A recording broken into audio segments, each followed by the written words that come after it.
మన ప్రభువైన యేసుక్రీస్తు నామములో మీకు అందరికీ మరొకసారి వందనాలు సమర్పిస్తున్నాను. ఇవాళ మనం ఒక ప్రాముఖ్యమైనటువంటి అంశం గురించి ఆలోచన చేయబోతాం. అంశం ఏమిటంటే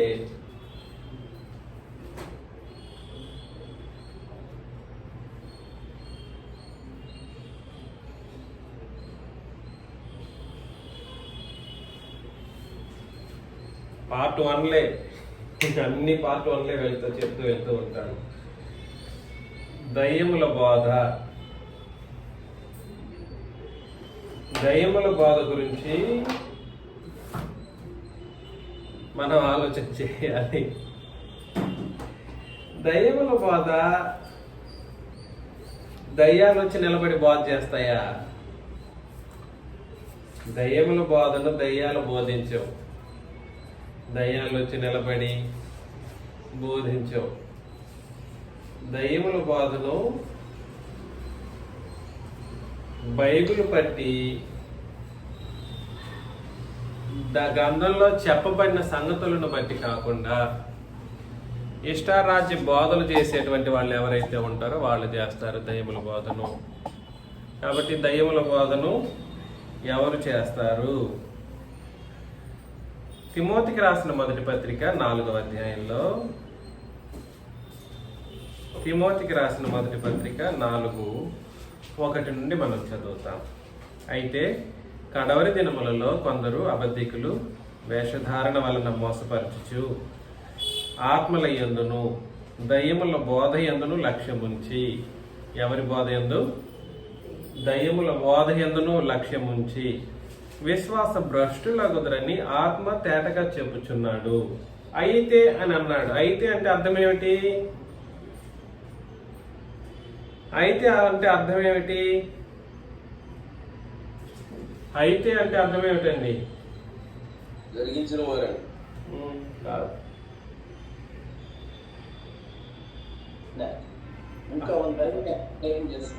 ఏంటండి? కాదు. ఏంటి? అయితే అంటే పై వచనం నుండి చదువని అర్థం. అయితే అంటే అర్థం ఏమిటి? పైన దాన్ని బట్టి అయితే అంటున్నాడు. దేన్ని బట్టి? పైన చెప్పిన దాన్ని బట్టి అయితే.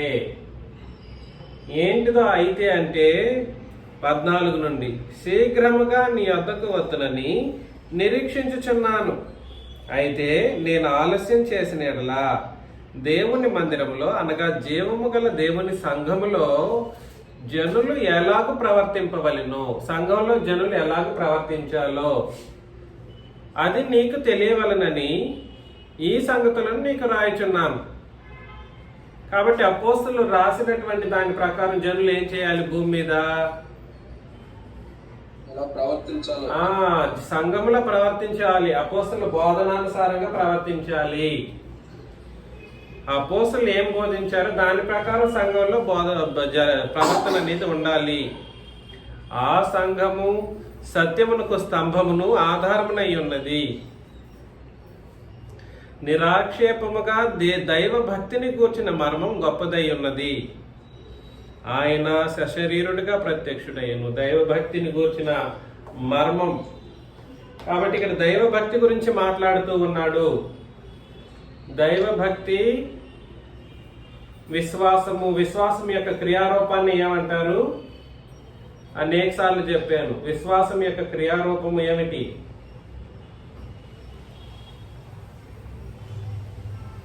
భక్తి. విశ్వాసము, నీకు విశ్వాసం ఉంటే అది క్రియారూపం దాల్చితే దాన్ని భక్తి అని అంటారు. అది క్రియారూపంలో ఉండాలి. కాబట్టి నిరాక్షేపముగా దైవ భక్తిని కూర్చిన మర్మం గొప్పదై ఉన్నది. ఏమిటి ఆ మర్మము అంటే ఆయన సశరీరుడిగా ప్రత్యక్షుడయ్యను. యేసు ప్రభు ఆయన అని అన్న. ఆయన ఎవరు? ఆయన అని ఆయన ఎవరు? క్రీస్తు ప్రభు. యేసు క్రీస్తు. ఆయన ఏంగా ప్రత్యక్షమయ్యారు? సశరీరుడుగా. సశరీరుడుగా. సర్వశరీరం దాల్చిన వాడిగా అని అర్థం అన్నమాట. సశరీరుడిగా ఏమయ్యారు ఆయన? ప్రత్యక్షుడయ్యను. సశరీరుడిగా ప్రత్యక్షుడయ్యను. ఇక్కడ ఆయన అని చెప్పబడినటువంటి ఆ మాటను ఇంగ్లీష్ లో మీరు చూస్తే గాడ్ అని రాయబడి ఉంటుంది, అనగా దేవుడు. దయచేసి ఆలోచన చేయండి. యేసు ప్రభువు ఆయన యొక్క వాస్తవికత ఏమిటో మనకు అర్థం కావాలి. ఎవడు పడితే వాడు సశరీరుడిగా ప్రత్యక్షుడు అవడు. నేనున్నాను, నేను సర్వ శరీరం దాల్చున్నాను, నేను సశరీరుడిగా ప్రత్యక్షుడు అయ్యాను అనడానికి అవకాశం ఉందా? అవకాశం ఉందా? నేను సశరీరుడిగా ప్రత్యక్షుడు అయ్యానంటే అంతకంటే మించిన అబద్ధ బోధ మరొకటి లేదు. అందుకని ఆయన అనంటే ఆయన ఎవరనంటే దేవుడు, అనగా యేసుక్రీస్తు సశరీరుడిగా ప్రత్యక్షుడయ్యను. ఈరోజు పండగలు చేసేవాళ్ళు యేసు ప్రభు పుట్టాడు కాబట్టి ఆయన పుట్టుకను బట్టి ఆరాధన కానీ, ఆయన పుట్టుకను బట్టి సశరీరం ధరించిన వాడిగా ఆయన్ను గుర్తిస్తున్నారు. కానీ పుట్టుకను బట్టి కాదు ఆయన్ని నమ్మాల్సింది, ఆయన దైవత్వాన్ని బట్టి ఆయన నమ్మాలి. ఆయన దేవుడు కాబట్టి ఏమయ్యాడు? సశరీరుడయ్యాడు. దాన్ని సశరీరుడిగా ప్రత్యక్షుడయ్యను. ప్రత్యక్షం అవడం వేరు, పుట్టడము వేరు.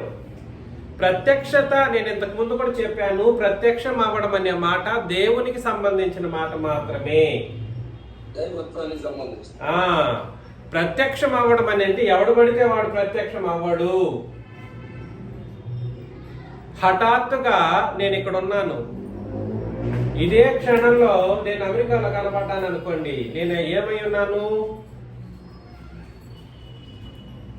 ఇదే క్షణంలో నేను అమెరికాలో కనపడ్డాను అనుకోండి, నేను ఏమై ఉన్నాను? ప్రత్యక్షమయ్యాను అని అర్థం. అది నాకుంది. అట్లాంటి శక్తి సామర్థ్యాలు ఉన్నాయా? అలాంటి శక్తి సామర్థ్యాలు నాకు లేదు. ఎవరికి ఉంటది? ఎవరికి ఉంటది? దేవునికి ఉంటది. కాబట్టి యేసు ప్రభు సశరీరుడిగా ప్రత్యక్షుడయ్యను అనేటువంటి మాట దేవత్వానికి దేవుడు కాబట్టి ఆయన సశరీరుడిగా ప్రత్యక్షుడయ్యను అనేటువంటి మాట ఉపయోగించబడింది. కాబట్టి యేసు ప్రభువుని ఏమని విశ్వసించాలి కూడా దీని అర్థం? దేవుడని విశ్వసించాలి. నిరాక్షేపముగా దైవ భక్తిని కూర్చున్న మర్మము గొప్పదై ఉన్నది. ఆయన సశరీరుడిగా ప్రత్యక్షుడయ్యను. ఆత్మ విషయమున నీతిపరుడని తీర్పు నొందెను. దేవదూతలకు కనబడెను. రక్షకుడని జనములలో ప్రకటింపబడెను. ఆరోహణుడై తేజోమయుడయ్యను. ఏమయ్యారు యేసుక్రీస్తు? ఆరోహణుడై తేజోమయుడు అంటే పరలోకవాసి అని అర్థం. తేజోమయుడు అంటే ఏమని అర్థము? పరలోకవాసి. అందుకని అయితే అని నెక్స్ట్ వచనంలో చెప్పాడు అనమాట. అయితే ఈ సంగతులను అర్థం చేసుకోలేని వాళ్ళ గురించి మాట్లాడుతూ, అయితే కడవరి కాలములలో, కడవరి దినములలో కొందరు అబద్ధికులు వస్తారంట. ఎలాంటి వాళ్ళు వస్తారు? కొందరు అబద్ధికుల వేషధారణ వలన మోసపరిచి ఆత్మల యందును దయ్యముల బోధ యందును లక్ష్యముంచి విశ్వాస భ్రష్టులగుదురు అని తేటగా ఆత్మ చెప్పుచున్నాడని అన్నాడు అనమాట. ఎవరైతే క్రీస్తు యొక్క దేవత్వాన్ని తృణీకరిస్తారో, ఆయన దేవుడిగా ప్రత్యక్షమయ్యాడు అని నమ్మలేని వాళ్ళు ఎవరైతే ఉంటారో, అలాంటి బోధను చేసేవాళ్ళు ఏం బోధ చేసిన వాళ్ళుగా ఉంటారు? ఏం బోధ అది? దయ్యముల బోధ.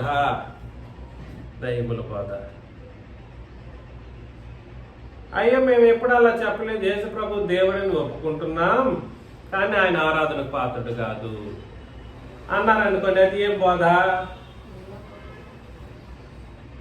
అయ్యో మేము యేసు ప్రభు దేవుడిని ఒప్పుకుంటాం కానీ ఆయన ఏం కాదు, ఆరాధనకు పాత్రుడు కాదు అని చెప్పే బోధ మాత్రం సత్యమైన బోధ అవుతుందా? అది కూడా ఏం బోధ అవుతుంది? దయ్యముల బోధనే. నేనేం చెప్పడానికి ప్రయత్నం చేస్తున్నానంటే, క్రీస్తు విషయంలో బోధ సరిగ్గా ఉండాల్సినటువంటి అవసరం ఉంది. క్రీస్తుకు సంబంధించి బోధ చేసేటప్పుడు ఈ బోధ మన నిబంధనలో చెప్పిన దాని ప్రకారం చేయకపోతే, అనగా క్రొత్త నిబంధనలో చెప్పిన దాని ప్రకారం చేయకపోతే, ఆయన ఎటువంటి పరిస్థితుల్లో ఉన్నాడు? ఆ బోధ ఎటువంటి బోధగా ఉంది? దయ్యముల బోధగా ఉంది. కాబట్టి పాయింట్ 1 ఏమిటంటే, యేసు ప్రభు సశరీరుడిగా ప్రత్యక్షుడయ్యాను అనే మాట, యేసు ప్రభు అనే దేవుడు సశరీరుడిగా ప్రత్యక్షుడయ్యాను అనేటువంటి మాటను ఎవరెవరైతే నమ్మట్లేదు, ఆయన దేవుడు అనే విషయాన్ని ఎవరెవరైతే అంగీకరించట్లేదో అది భ్రష్ట విశ్వాసం. ఏ విశ్వాసం అది? భ్రష్ట విశ్వాసం. దాని యందు లక్ష్యం ఉంచే వాళ్ళు ఏ బోధన విన్నారు? దయ్యముల బోధ యందు లక్ష్యం ఉంచారు. దయ్యముల బోధ యందు లక్ష్యం ఉంచారు.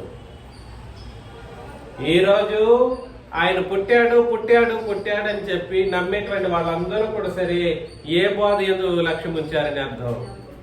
దయ్యాల బోధ యందు లక్ష్యం ఉంచాడు. ఆయన పుట్టాడు కాదని ఎవరు అన్నారు? ఆయన పుట్టాడు, వాస్తవం. ఆయన పుట్టిన మాట వాస్తవమే, ఒప్పుకోవాల్సిందే. కానీ ఆ పుట్టుకను బట్టి నువ్వు ఆయన్ను ఆరాధించాల్సిన అవసరం లేదు. క్రిస్మస్ అంటారు, క్రైస్ట్ ప్లస్ మాస్. క్రైస్ట్ ఏమిటి?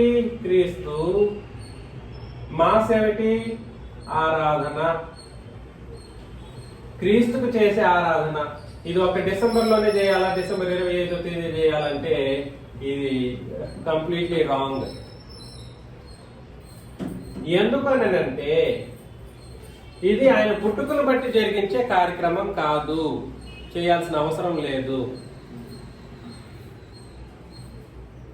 రోమీయులకు రాసిన పత్రిక 9వ అధ్యాయం, రోమా పత్రిక 9:5-6.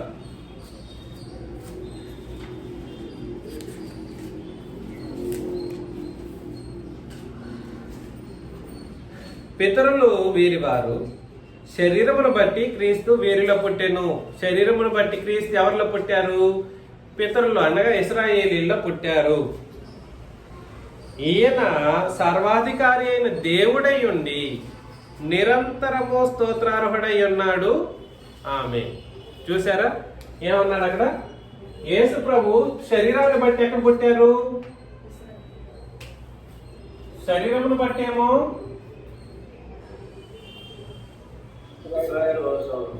ఇశ్రాయేలు వంశంలో.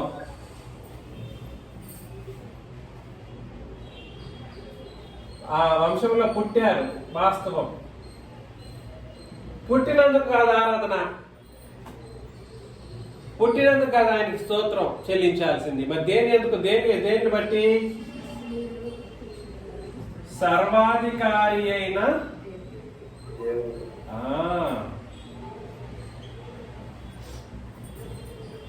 సర్వాధికారి అయిన దేవుడు కాబట్టి ఆయన ఏం చేయాలి? నిరంతరము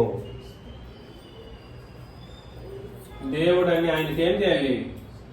నిరంతరము స్తోత్రం చెల్లించాలి.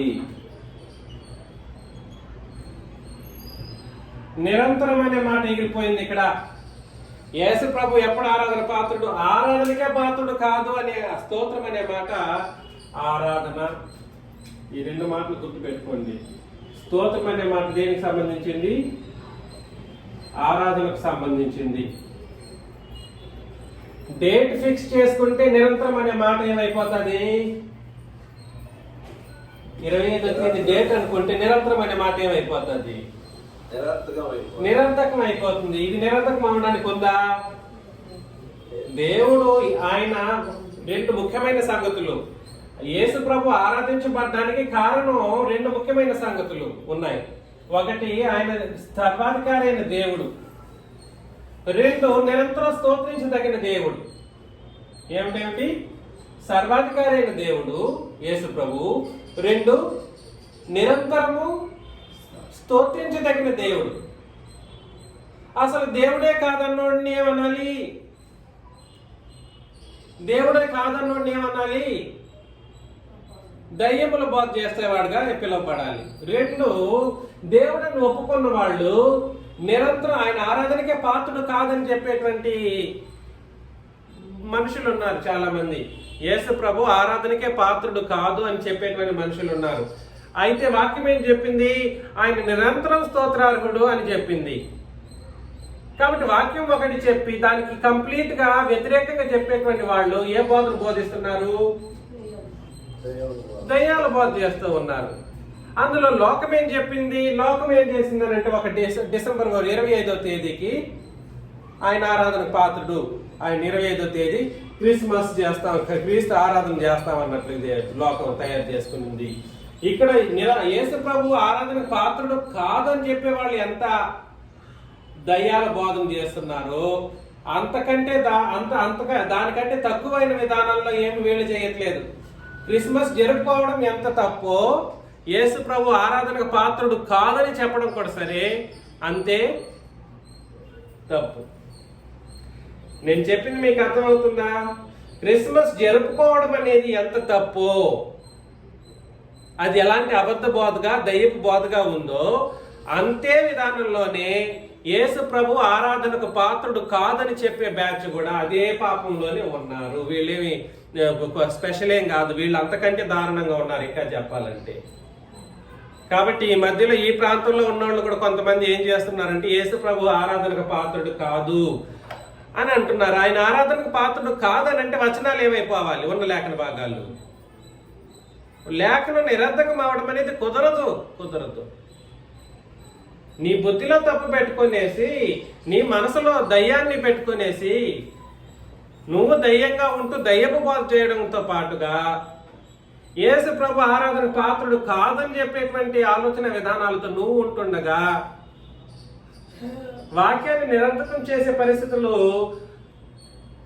తేవడం అనేది వాస్తవానికి విశ్వాస భ్రష్టమైనటువంటి ఒక తప్పిదమే. ఎటువంటి తప్పిదం అది? విశ్వాస భ్రష్టం. కాబట్టి యేసు ప్రభు దయ్యముల బోధ విషయంలో దయ్యముల బోధ ఏం చేస్తుందంటే ప్రత్యేకించి యేసుక్రీస్తు గురించే దయ్యాలు బోధ చేస్తూ ఉంటాయి. ముఖ్యంగా యేసుక్రీస్తు గురించి ఆయన పేరే వాడుకొని ఆయన్నే గనపరుస్తున్నాం అన్నటువంటి ఒక తప్పుడు సిద్ధాంతాన్ని లేవనెత్తి ఏం చేస్తున్నారంటే ఆయనకు దైవత్వం, ఆయన దేవుడిగా దేవుడు కాబట్టి సశరీరుడుగా ప్రత్యక్షుడు అయ్యాను అనేటువంటి మాటను నమ్మరు. ఆ బోధ చేసేవాళ్ళు ఏ బోధ చేసేవాళ్ళు? దయ్య బోధ చేసేవాళ్ళు. రెండు, ఆయన శరీరాన్ని బట్టి ఇశ్రాయేలు వంశంలోనే పుట్టారు వాస్తవం. కానీ పుట్టుకను బట్టి కాకుండా, శరీరాన్ని బట్టి కాకుండా ఆయన దేవుడని, సర్వాధికారి అయిన దేవుడని ఆయన ఆరాధన చేయాలి అనడం దేవుని యొక్క వాక్యంలో మనకి ఇవ్వబడినటువంటి ఆజ్ఞ. అదేవిధంగా ఆయనకు ఒక రోజును బట్టి కాకుండా సంవత్సరానికి ఏదో ఒక సంవత్సరానికి ఆయన ఆరాధన చేసి వదిలేస్తాం అన్నట్లు కాకుండా ఆయన నిరంతరము స్తోత్రార్హుడై ఉన్నాడు అన్నటువంటి సత్యాన్ని గుర్తించకుండానే బోధించేటువంటి మనుషులు ఎవరైతే ఉన్నారో వాళ్ళు ఏం బోధ చేస్తున్నారు?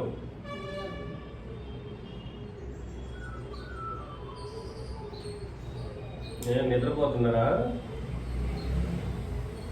ఏం బోధ చేస్తున్నారండి? దయ్యముల బోధ చేస్తూ ఉన్నారు. దయ్యముల బోధ చేస్తూ ఉన్నారు. దయచేసి ఈ విషయం మనకు అర్థం కావాలి. అయితే యాకోబు పత్రిక 2వ అధ్యాయంలో యాకోబు పత్రిక 2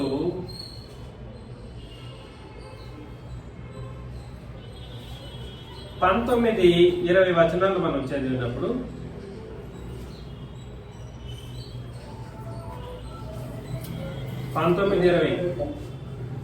దేవుడు ఒక్కడే అని నీవు నమ్ముచున్నావు, అలాగూ నమ్మట మంచిదే. దయ్యములను నమ్మి వణుకుచున్నవి అని అన్నాడు. ఇక్కడ దేవుడు ఒక్కడే అని అన్నాడుగా, అది ఎలాగా? ఇది 1, ఇది 2, 3, 4, 5వ పాయింట్ ఏమిటి? దేవుడు ఒక్కడే అని నమ్మడం.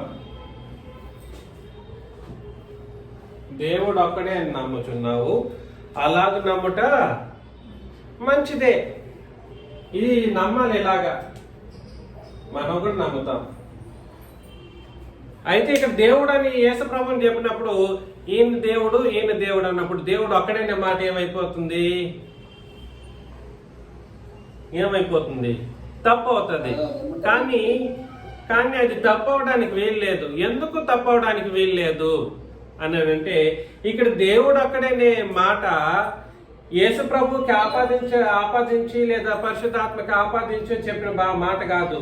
తండ్రి ఒక్కడే అని చెప్పే ఉద్దేశంతోనే ఆయన వ్యక్తిగత ప్రత్యేకతను సూచించుతూ తెలియజేసినటువంటి మాటనే దేవుడు ఒక్కడే అని రాయబడడం జరిగింది. ఎవరొక్కరే?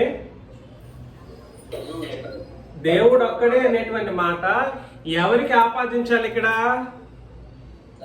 తండ్రికి మాత్రమే ఆపాదించాలన్నటువంటి ఉద్దేశం. మ్యూట్ లో పెట్టేసి మిగిలిన వాళ్ళు ఎవరో మాట్లాడేవాళ్ళు మాట్లాడేసి మిగిలిన వాళ్ళు మ్యూట్ లో పెట్టండి. మరలా నేను రిపీట్ చేస్తున్నాను.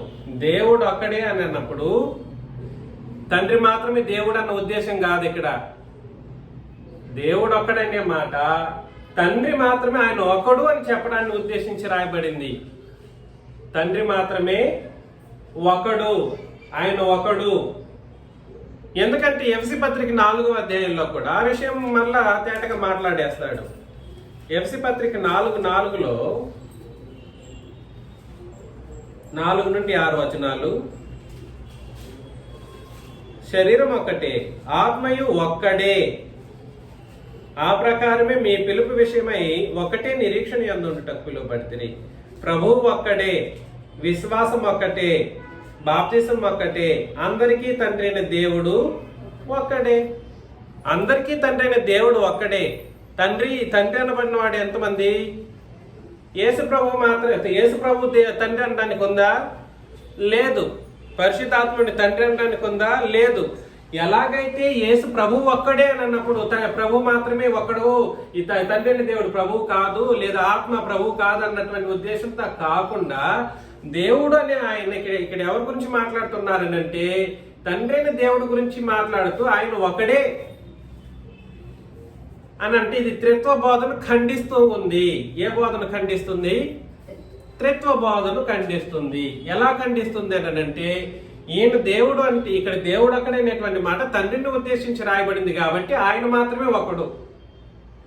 అలాగే ప్రభుని యేసుక్రీస్తు ఎంతమంది? ఒక్కడు. ప్రభుని యేసుక్రీస్తులు ఎంతమంది? ఒకడు. పరిశుద్ధాత్ముడు ఎంతమంది? ఒకడనే మాట వ్యక్తిగత ప్రత్యేకతను సూచించే మాటనే తప్ప దేవుడు ఒక్కడే అన్నందుకు యేసు ప్రభు దేవుడు కాదనడమో లేదా పరిశుద్ధాత్ముడు దేవుడు కాదనడము ఉద్దేశం కాదు. కాబట్టి దేవుడు ఒక్కడే అని నమ్మడం వాస్తవంగా జరగాల్సింది. అపవాదికి కూడా ఏం తెలుసు? ఆ విషయం తెలుసు అన్న. దేవునికి దయ్యానికి కూడా ఏం తెలుసు? దేవుడు ఒక్కడే అనే మాట తండ్రి ఒక్కడే అనే విధానంలో దయ్యాలు కూడా తెలుసు అంట. తండ్రి ఒక్కడే అనే విధానంలో దయ్యాలు కూడా తెలుసు. అంతే తప్ప ఇక్కడ తండ్రి గురించి మాట్లాడడం జరిగింది తప్ప. ఎందుకనంటే క్రొత్త నిబంధనలో దేవుడని సర్వసాధారణంగా పలికిన ప్రతి సందర్భంలోనూ ఎవరై ఉంటారు? దేవుడని సర్వసాధారణంగా పలికిన ప్రతి పదాల్లోనూ అది ఎవరిని ఉద్దేశించిందిగా మనం చదవాలి? తండ్రి. కాబట్టి దేవుడు ఒక్కడే అన్నప్పుడు ఇక్కడ ఎవరు మాత్రం ఒక్కడేని అర్థం? తండ్రి ఒక్కడే అని అర్థం. ఎందుకంటే క్రొత్త నిబంధనలు ఆయనకు ప్రత్యేకమైనటువంటి పేరు అంటూ లేదు. దేవుడు అనేటువంటి మాట సర్వనామమే, కానీ తండ్రి ఒక్కడే అని చెప్పడానికి ఉద్దేశించి ఆ సర్వనామంలో ఒక్కడని చెప్పబడాలనంటే అది తండ్రిని ఉద్దేశించిందిగా మనం అర్థం చేసుకోవాలి. నేను చెబుతున్న విషయాలు మీకు దయచేసి మీకు అర్థం కావాలి. ఎవరెవరైతే తండ్రి ఒక్కడని గుర్తించలేకపోతున్నారో, డినామినేషన్ యేసు ప్రభుని యేసయ్యా అని పిలవడం గమనిస్తాం. డినామినేషన్ వాళ్ళు యేసయ్యా అని. జేసీ లిమ్మా అనే అతను కూడా మొన్న యేసయ్యా అని చెప్పొచ్చు అంట. యేసయ్యా అని అంటే మనుషుల యొక్క ఉద్దేశం వేరు, అయ్యా అని పిలవడం వలన ఉద్దేశాలు మారిపోతూ ఉంటాయి. ఆ ఉద్దేశం అనేది తెలియాలి. ఉద్దేశం ఏమిటి?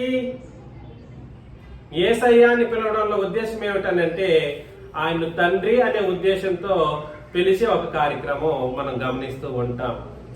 యేసు ప్రభు తండ్రి, యేసు ప్రభు తండ్రి కాదు కాదు. యేసు ప్రభు దేవుడు అన్నంత మాత్రాన తండ్రి అవుతాడంటే తండ్రి కాడు. అందుకనే ఈ ప్రత్యేకమైనటువంటి సంగతులు మనకు అర్థం కావాలి.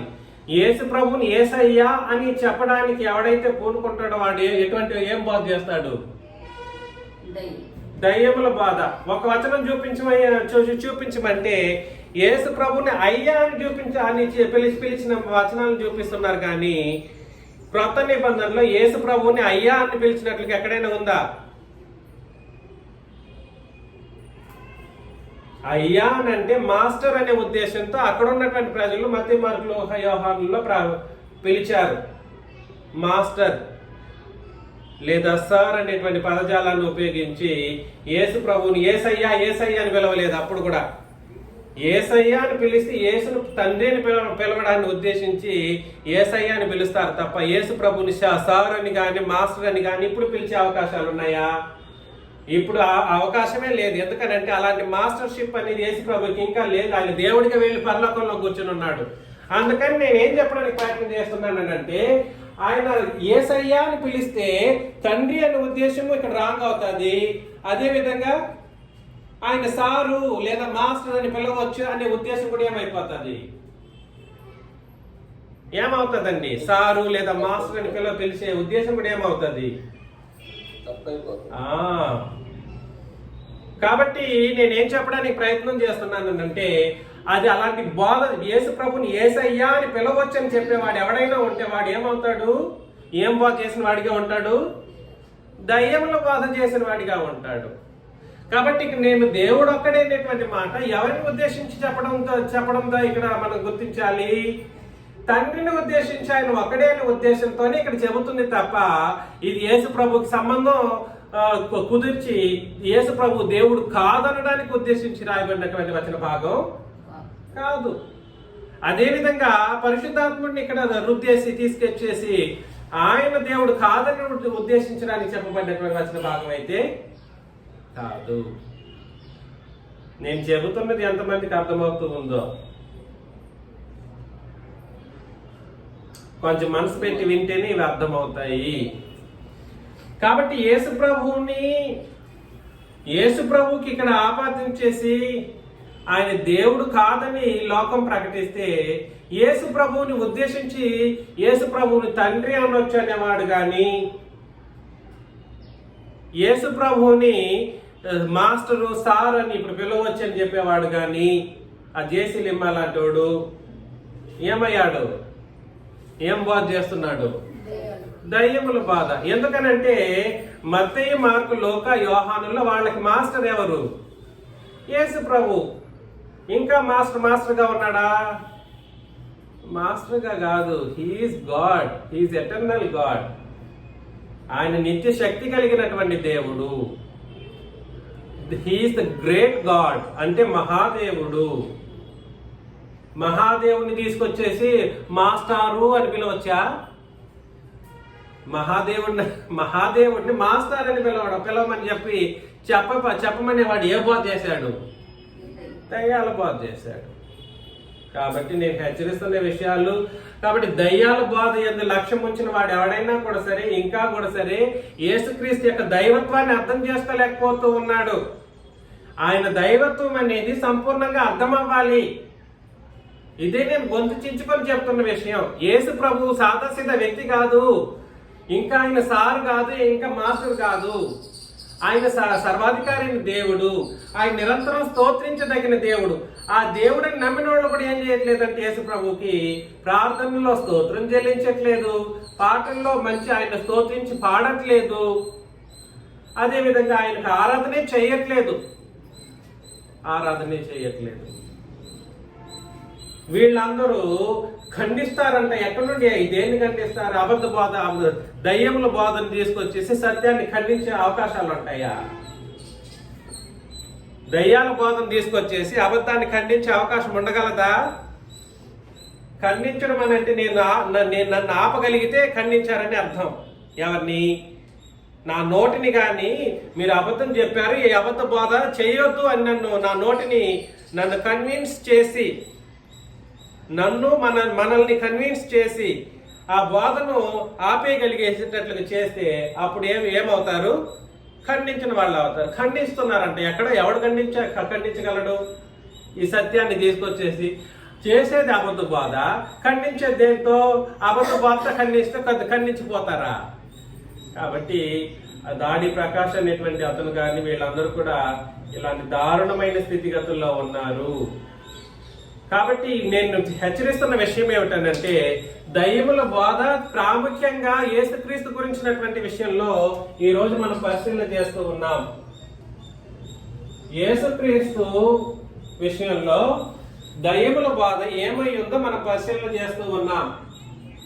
అందులో ఒకటి ఏమిటంటే, యేసు ప్రభు దేవుడు కాబట్టి ఆయన దేవుడు సశరీరుడుగా ప్రత్యక్షుడయ్యను. దేవుడిగా పుట్టలేదు. మరలా చెప్తాను, దేవుడు పుట్టడు. ఎలాగా? దేవుడు పుట్టడు.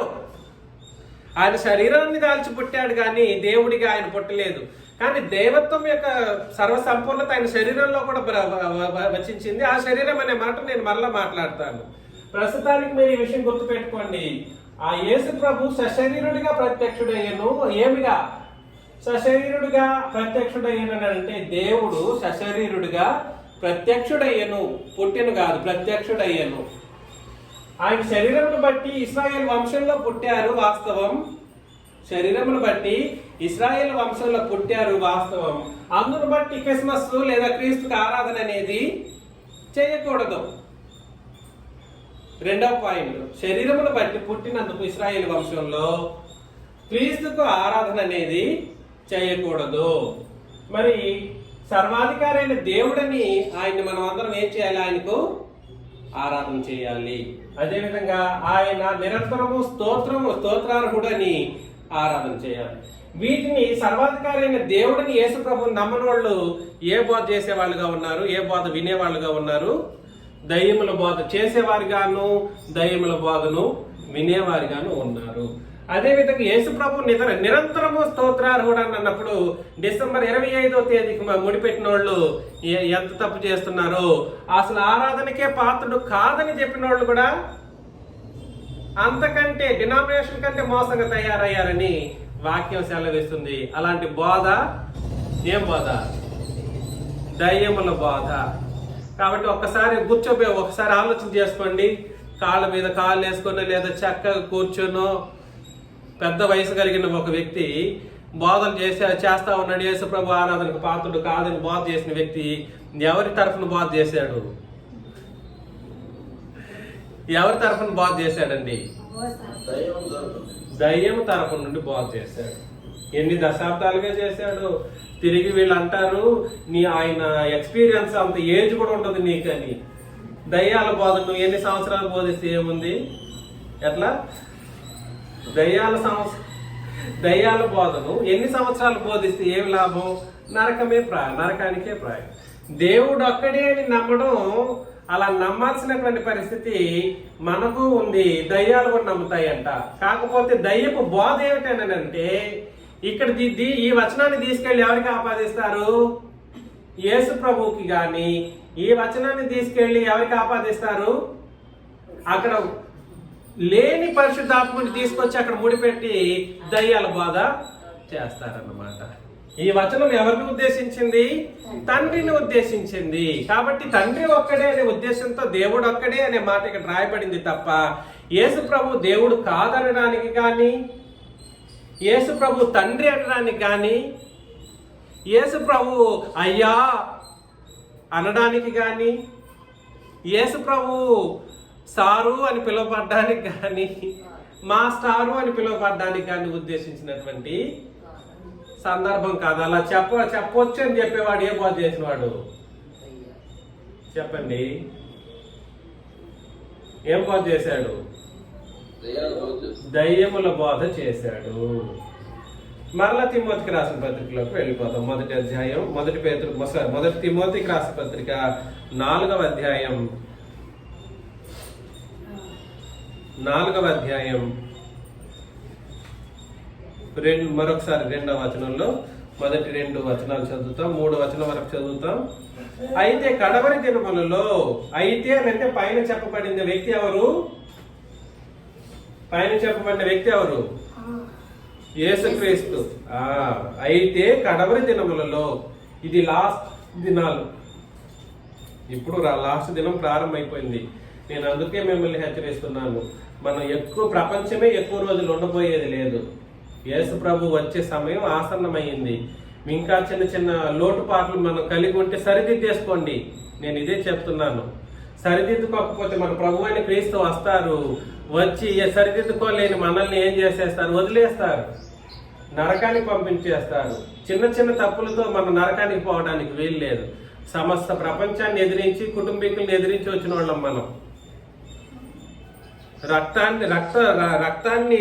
రక్త బంధాన్ని సైతం తెంచుకోవటానికి సిద్ధమైపోయి వచ్చినటువంటి వాళ్ళం మనం, క్రీస్తు రక్తం కొరకు. కాబట్టి చిన్న చిన్న తప్పులతో మనం నరకానికి వెళ్ళడానికి ఉందా? మిమ్మల్ని అదే నేను హెచ్చరిస్తున్నది, ఆలోచన చేయండి. కడవరి దినములలో కొందరు అబద్ధికులు వేషధారణ వలన మోసపరచుచు, వేషధారణ వాళ్ళకి సెపరేట్ వేషధారణలు ఉంటాయి. వయసు పెద్దగా ఉండాలి, వెంట్రుకలు ఎలా ఉండాలి? తెల్లగా ఉండాలి. ఈ వేషధారణ చూస్తున్నారు. వేషధారణ అంటే వేషధారణ వల్ల, అబద్ధికుల వేషధారణ వల్ల మోసపరచుచు ఆత్మల యందును దయ్యముల బోధ యందును లక్ష్యముంచి విశ్వాస భ్రష్టులగుదురని ఆత్మ తేటగా చెప్పుచున్నాడు. ఇలాంటి బోధలు విన్నాక, ఈ బోధ శరీరంగా ప్రత్యక్ష అవ్వలేదు, పుట్టాడనేవాడు ఏమయ్యాడు? విశ్వాస భ్రష్టుడు. నేను మరలా చెప్తున్నాను, విశ్వాస భ్రష్టత్వము అనే మాట యేసు ప్రభువుకి సంబంధించిన ఆలోచన చేసినప్పుడు యేసు ప్రభువు నాకు మనం ఏం ఉంచాలి? విశ్వాసం ఉంచాలి. నేను ఏ మర్యాదాస్ గారి యందు విశ్వాసం ఉంచుతానా? మర్యాదాస్ గారు ఎవరు ఇక్కడ? ఆయన ఏమన్నా దేవుడా? నాకు విశ్వాసం ఉంచడం అనేది దైవత్వానికి సంబంధించినటువంటి మాట. ఇంతకుముందు ఈ మాటను కూడా నేను రిపీట్ చేసి చెప్పున్నాను. విశ్వాసం ఉంచడం అనేది ఎవరి యందు ఉంచాలి? దేవుని యందు. కాబట్టి ఇక్కడ విశ్వాస భ్రష్టులు అవ్వడం అని అంటే యేసు ప్రభువు గురించినటువంటి సంగతులను ఆలోచన చేసేటప్పుడు సరైన పద్ధతిలో నేర్చుకోకపోతే అది దయ్యముల బోధగాను, అలాంటి విశ్వాసము ఎటువంటి విశ్వాసంగా ఉంటుంది? భ్రష్ట విశ్వాసముగాను మారిపోతుంది. ఆత్మ తేటగా చెప్పుచున్నాడు, ఆ అబద్ధికులు వాత వేయబడిన మనస్సాక్షి గలవారి. బోధ చేసే వాళ్ళు ఎలాంటి వాళ్ళు? అబద్ధికులు. వాళ్ళు అబద్ధాన్ని చెప్పకపోయారు అనుకోండి, డబ్బులు రావు. అబద్ధాన్ని చెప్పకపోతే డబ్బులు, అబద్ధాన్ని చెబితే వస్తాయి, చెప్పకపోతే రావు. కాబట్టి అబద్ధికులు వాత వేయబడిన మనస్సాక్షి గలవారై వివాహము నిషేధించుచు. వివాహమును ఏం చేస్తారు వాళ్ళు? వివాహాన్ని ఏం చేస్తారు? వివాహమును నిషేధించుచు అనే మాట పెద్ద సబ్జెక్ట్. నేను ఇప్పుడు మాట్లాడను.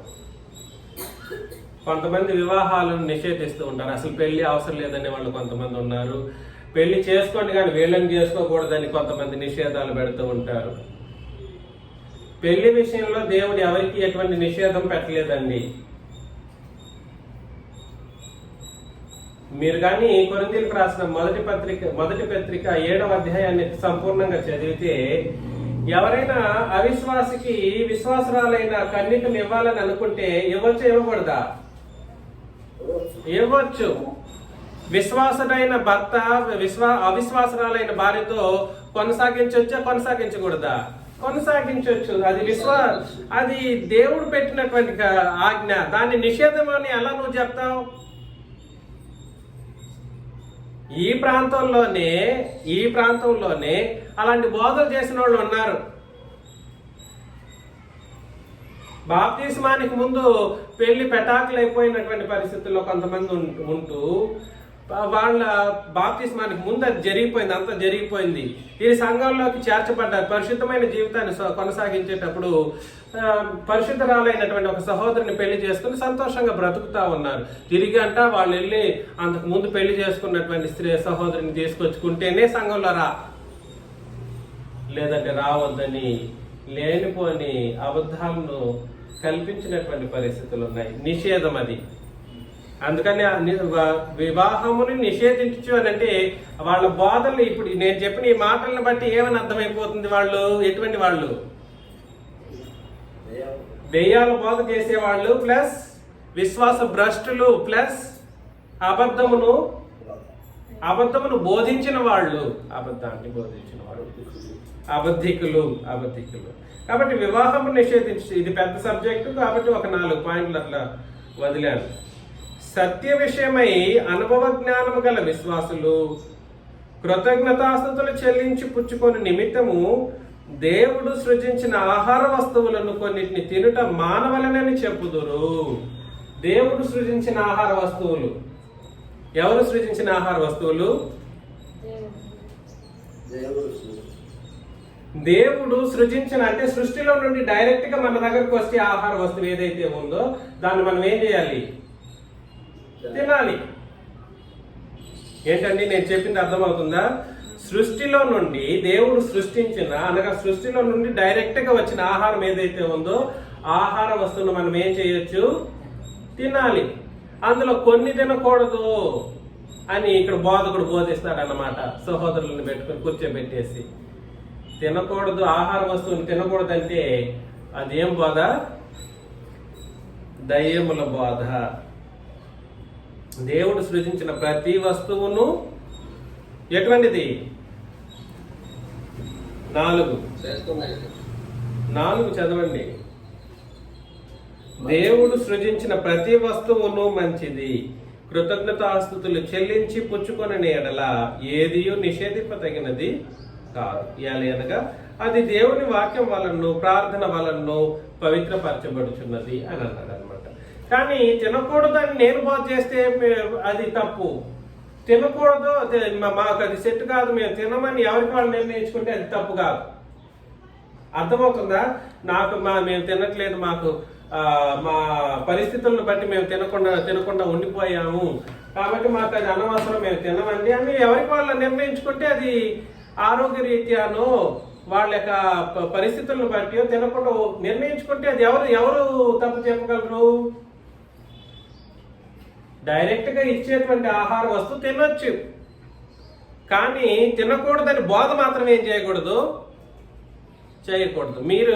మీరు కొన్ని ఆహార వస్తువులు తినరంటారు, పర్లేదు, నో ప్రాబ్లం, ఎవరు కాదని చెప్పారు? అది మీ ఇష్టం, మీ పరిస్థితులను బట్టి మీరు తినరు, అంతే తప్ప తినాలన్నటువంటి ఉద్దేశం ఇక్కడ నేను చెప్పట్లేదు. కానీ నిషేధం అని చెప్పే, నిషిద్ధము అది తినకూడదు అని నేను చెప్పాను అనుకోండి, అప్పుడు ఏమవుతుంది?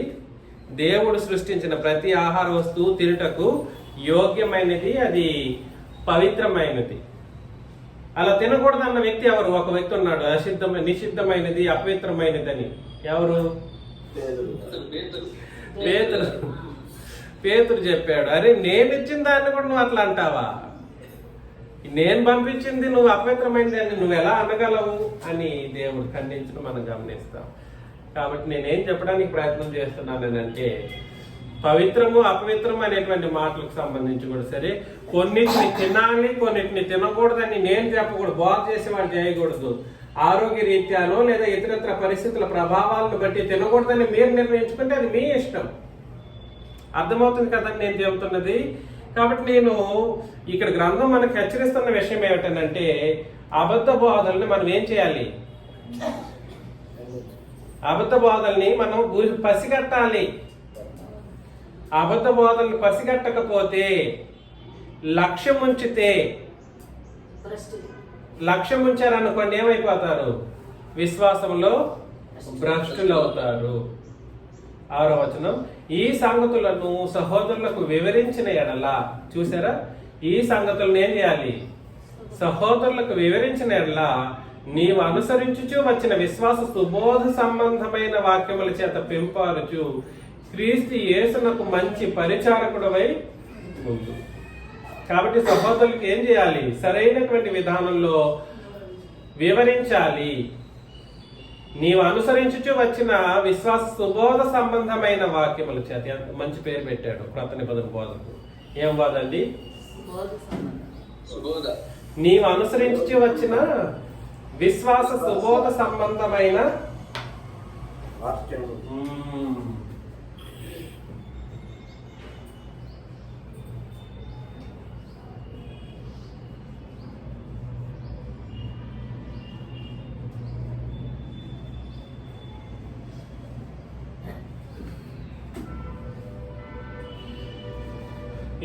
దీన్ని ఏం చేయాలి?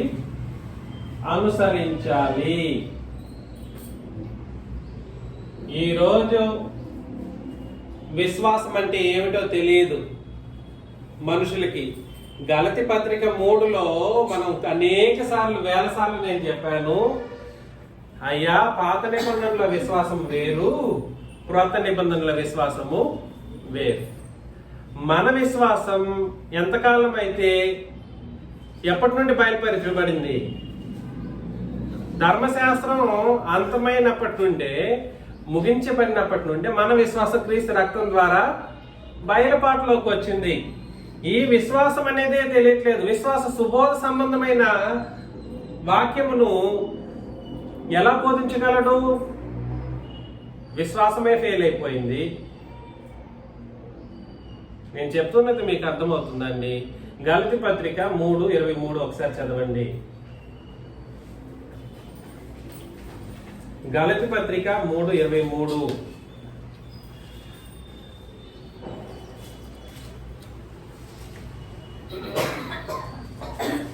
విశ్వాసము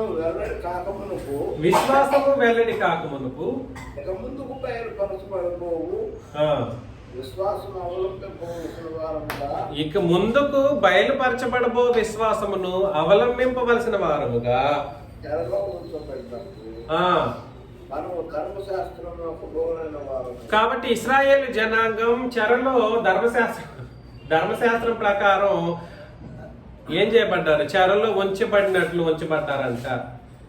అంతకాలం కూడా సరే విశ్వాసం ఏం కాలేదు, వెల్లడి కాలేదు.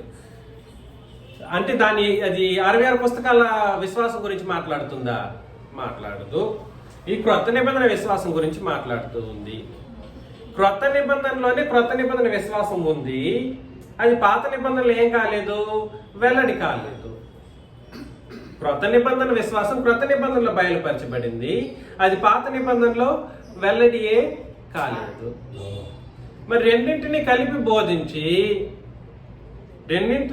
బోధించి విశ్వాసాలన్నీ రెండింటిని కలిపి బోధించి ఏమని?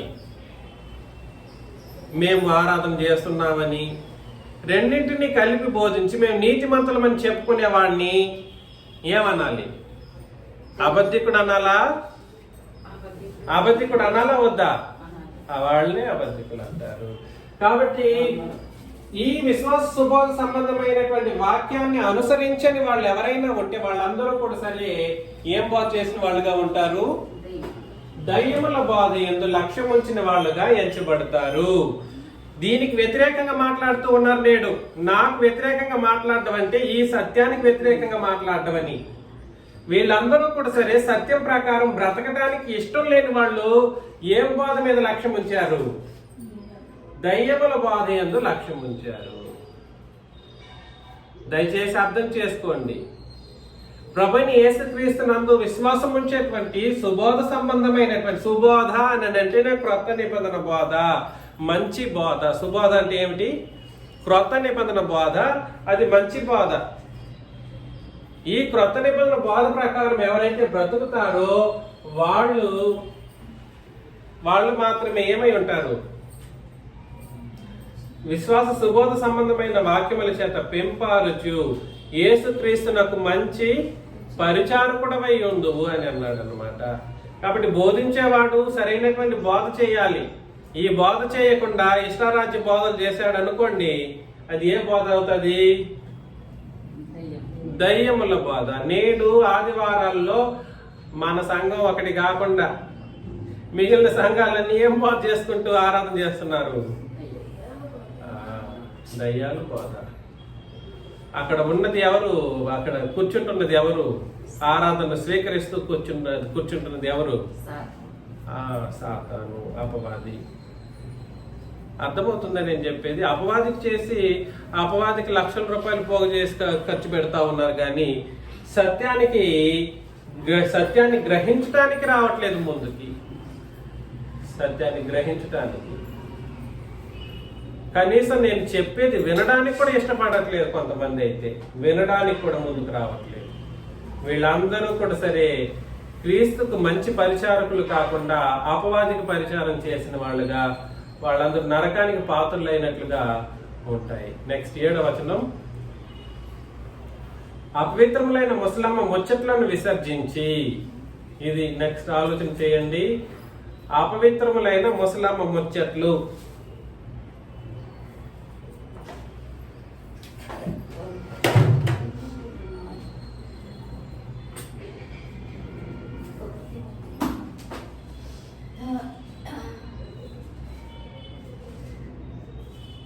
ముసలమ్మ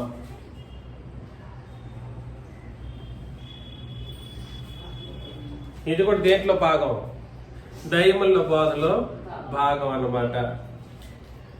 ముసలమ్మ ముచ్చట్లు వీటిని విసర్జించి దేవభక్తి విషయంలో నీకు నీవే సాధకము చేసుకోను.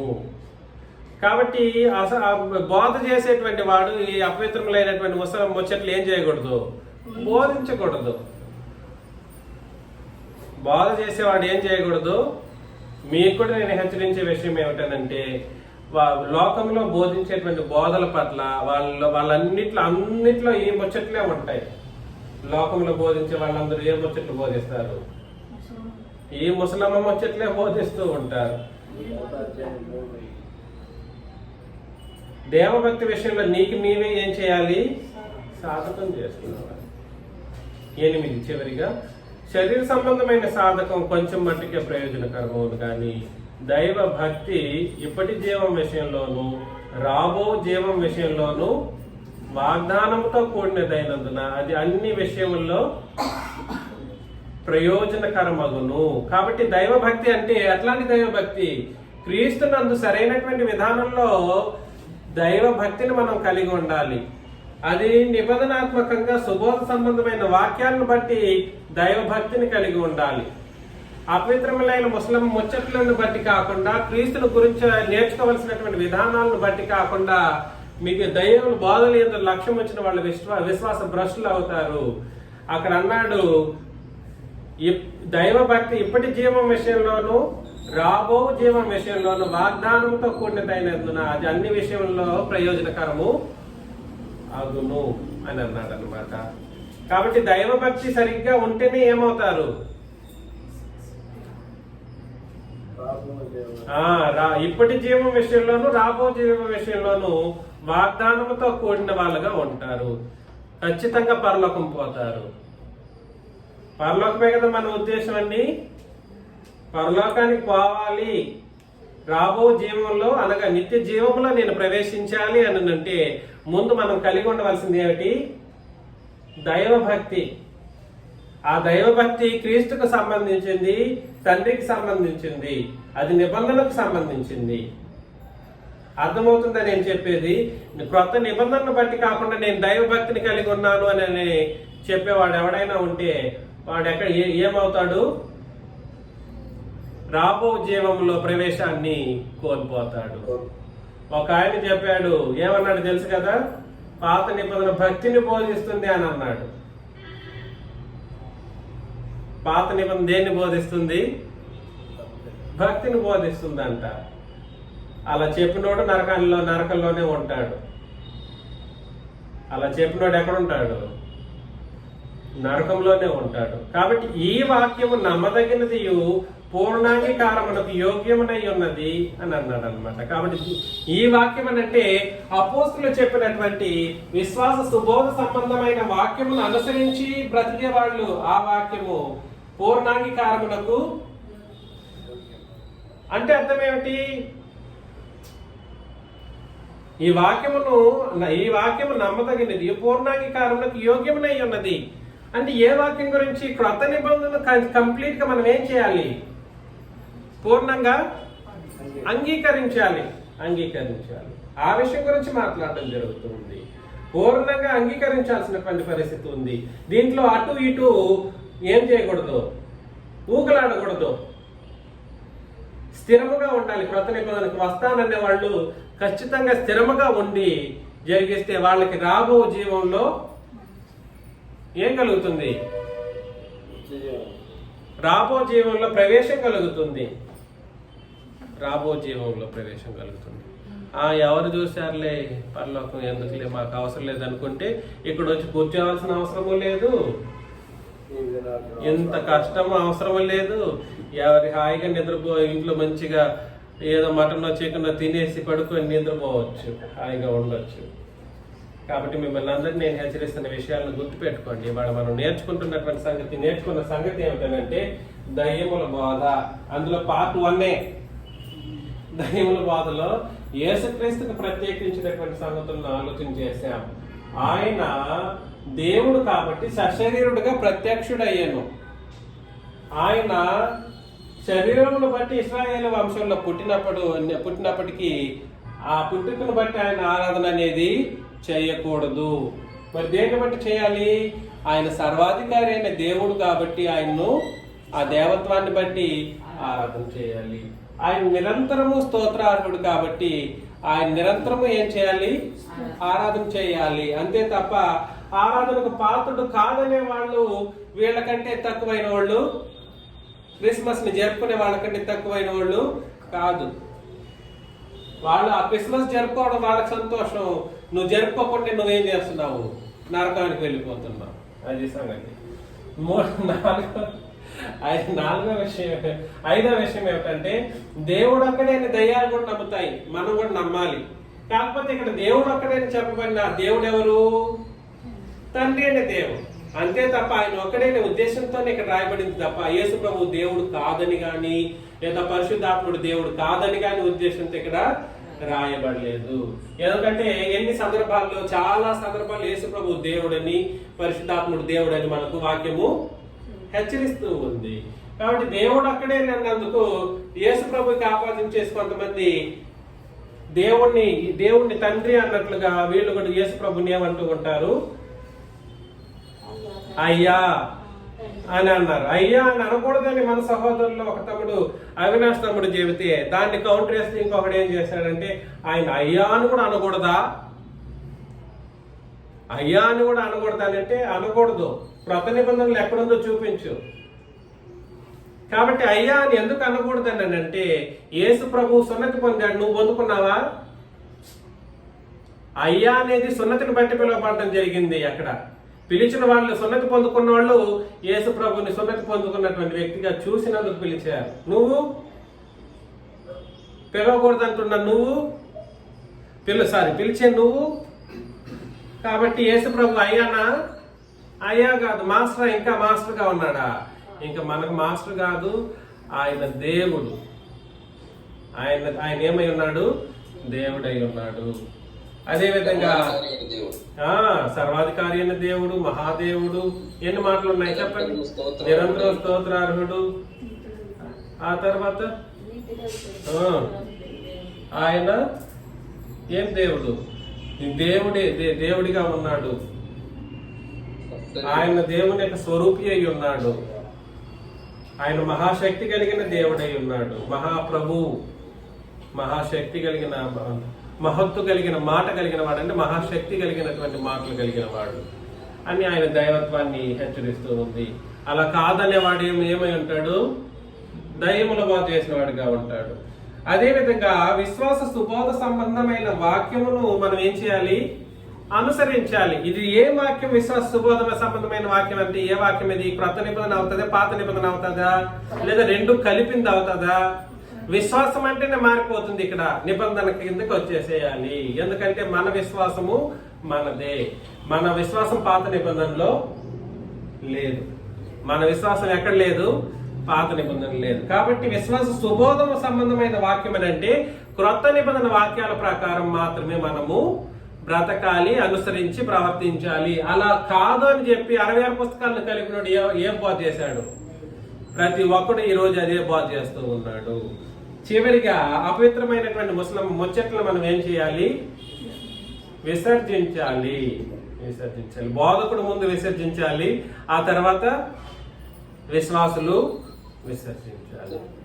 చివరిగా మనం ఆలోచన చేసిన విషయం ఏమిటంటే, ఈ విధముగా దైవ భక్తిని మనం సాధకం చేస్తే, ఈ కార్యక్రమాలను బట్టి దైవ భక్తిని బట్టి మనం కార్యక్రమాలు జరిగిస్తే మనం రాబో జీవంలో ఇప్పటి జీవం విషయంలోనూ రాబో జీవం విషయంలోనూ వాగ్దానం పొందిన వాళ్ళగా, అనగా ఖచ్చితంగా నీకు పరలోకాన్ని ఇస్తానన్నటువంటి ఉద్దేశాన్ని అక్కడ తెలియజేయడం మనం గమనిస్తూ ఉన్నాం. అలా వాళ్ళు మాత్రం ఎక్కడికి వెళ్ళగలరు?